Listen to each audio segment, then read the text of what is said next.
안녕하세요. 오늘 저희가 함께 살펴볼 자료는요. 프리다 칼로의 아주 강렬한 자화상이죠. 아, 네. 두 명의 프리다. 맞아요. 1939년 작품이고요. 그 디에고 리베라와 이혼한 직후에 그려진 걸로 알려져 있죠. 네, 시기적으로 아주 중요한 때죠. 네. 자, 당신 앞에도 이 그림이 있다고 한번 상상해 보세요.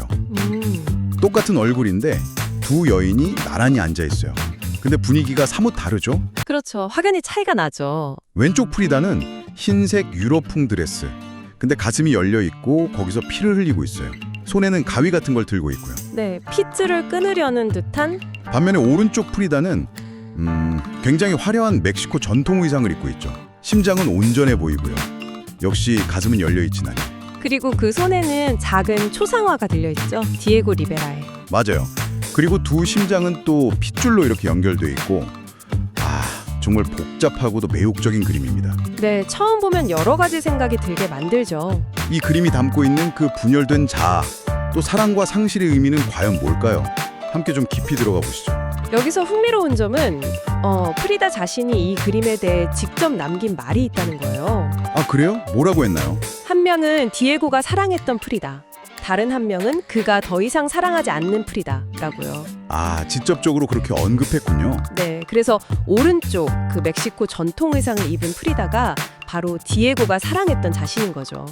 그의 초상화를 손에 꾹 쥐고 있는 모습에서 그 사랑을 어떻게든 붙잡으려는 마음이 느껴지잖아요. 그러네요. 절박함 같은 게 느껴져요. 그럼 왼쪽에 흰 옷 입은 프리다는? 그가 더 이상 사랑하지 않는다, 즉 버림받은 자신을 상징하는 거죠. 심장에서 흘러내리는 피가 흰 드레스를 다 적시고 있고. 그 손에 든 가위는 결국 그 고통스러운 연결, 그 핏줄을 스스로 끊어내려는 의지로 보이네요. 그렇죠. 그 고통을 꺼내고 싶은 마음의 표현일 수 있겠죠. 정말 가슴 아픈 장면이에요. 네, 정말요. 근데 참 이상한 건 그렇게 상반된 두 사람이 손을 또 꼭 잡고 있다는 거예요. 맞아요. 그 부분이 이 그림을 더 깊게 만드는 지점이죠. 이건 뭘까요? 단절 속에서도 어떻게든 연결되고 싶은 걸까요? 아니면 서로를 지탱하는 그런 건가? 여러 해석이 가능한데요. 단순한 이별의 슬픔을 넘어서는 것 같아요. 뭐랄까, 자기 안의 그 분열된 모습을 외면하지 않고 오히려 마주하고 있는 거죠. 버림받은 나도 사랑받았던 나도 다 나다 이런 건가요? 네, 그렇게 볼 수 있죠. 이것을 좀 더 크게 보면 여성으로서의 정체성 문제라던가 아니면 프리다가 평생 겪었던 그 문화적 정체성의 혼란, 그런 것과도 연결지어 생각해 볼 수 있거든요. 네, 그 유럽 문화와 멕시코 전통 사이에서의 고민 같은 거요. 맞아요.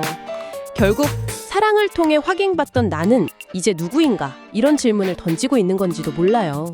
그 질문은 비단 프리다에게만 해당되는 건 아닌 것 같아요. 그렇죠? 그렇죠. 누구나 사랑을 하고 또 잃는 과정에서 비슷한 고민을 할 수 있으니까요. 사랑받을 때의 나와 버려졌을 때의 나는 과연 같은 사람일까? 이런 생각들. 당신도 혹시 그런 고민 해보신 적 있나요? 프리다는 답을 딱 주는 대신에 그 복잡한 감정 그 자체를 그냥 보여주는 것 같아요. 모든 모습을 다 끌어안고 있잖아요. 그 열린 가슴과 심장은 고통의 상징이면서 동시에 뭐랄까 자신의 감정을 숨기지 않는 솔직함의 표현이기도 한 거죠. 그녀의 붓은 정말 솔직한 고백이었고 이 그림 자체가 아주 강력한 외침인 셈이에요. 듣고 보니 그러네요. 결국 두 명의 프리다는 단순히 한 여성의 뭐랄까 절절한 심정을 넘어서는군요. 네. 사랑과 상실을 경험하는 우리 모두가 겪을 수 있는 내면의 어떤 분열? 그걸 보여주는 보편적인 자화상이라고 할 수도 있겠어요. 맞습니다. 사랑 때문에 아파하고 또 그 상처를 어떻게든 봉합하면서 다시 일어서려는 우리 모습과도 많이 닮아있죠. 네, 이 그림은 우리 안에도 이렇게 여러 모습의 나가 함께 살아가고 있다는 걸 보여주는 것 같아요. 그렇죠. 그래서 마지막으로 이런 질문을 한번 던져보고 싶습니다. 당신 안에는 명명의 당신이 존재하며 특히 삶의 어떤 어려운 전환점에서 그 다양한 당신들을 어떻게 마주하고 또 받아들이시나요? 생각해 볼 만한 질문이네요. 프리다가 자신의 모든 면, 그 상반된 모습까지도 끌어안았듯이 우리 역시 자신의 그 복잡성을 온전히 이해하고 수용할 수 있을까요? 한번 좀 생각해 보시면 좋겠습니다.